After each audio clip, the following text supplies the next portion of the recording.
That basketball game in Flower Mound a week or so ago with Plano East has changed some of the rules now, but it hasn't changed nearly enough.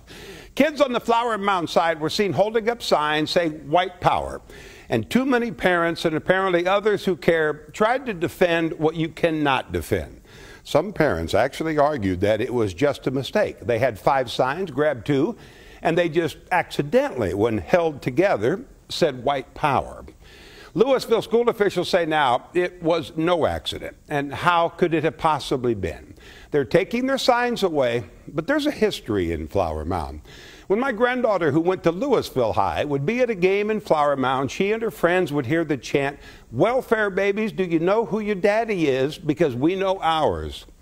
I feel sorry for people who find their value in the value of their home or the money they have, but I don't blame the kids as much as some of you might. Maybe because I used to be one of those kids. I was raised in a small Iowa farm town that had only one black family in the county and raised by a man who used the N-word like it was a proper noun. I think I was 12 before I realized that the N-word actually wasn't the first name of Willie Mays, Hank Aaron, Elston Howard, and so many more. My dad always referred to the black athlete and any person of color he didn't know that way, but he loved the Matthews family. Henry and Billy Matthews were good people. The whole family was. My dad always said they were different. The one black family he knew were good people. All the others he didn't know, they were the bad people. The ignorance in that reasoning, if you think about it long enough, will twist your mind, and it twisted mine.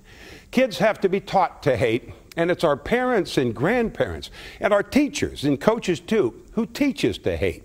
Kids become the product of that environment. I was, and they are. The kids who hold the signs and chant their racist slurs, and it's not all of them, it never is, but their ignorance perpetuates the stereotype of all of us in Texas as a racist, ignorant people.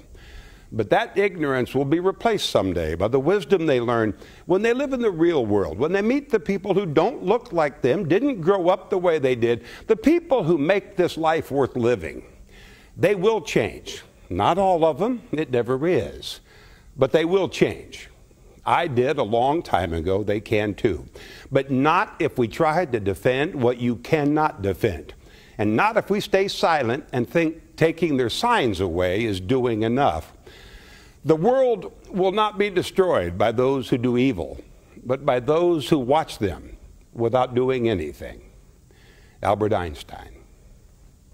I'll answer the emails tomorrow. You'll likely have a full inbox. We'll be right back.